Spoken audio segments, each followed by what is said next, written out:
Teka muna nga, nagluto ka ng pakpak ng manok, binuhusan mo ng orange juice, tapos ganun yung kinalabasan.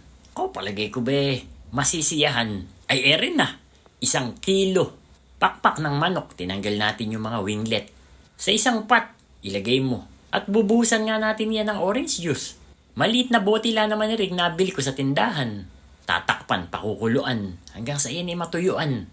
Bawang, paprika, garlic powder, black pepper, konting toyo, liquid seasoning, ketchup, tapos honey. Kung wala kang honey, ubra na may asukal. Para medyo may sabaw, dagdagan mo kaunting tubig. Pakuluan pa mga 5 minuto sa mahinang apoy. Para mas lalo mabango, lalagyan natin ng sesame oil. O hindi ba't napakadali lutuin? Isang simpleng ulam na pang restaurant ang dating. Behenda mo na kanin at paniguradong dudumugin yan ng mga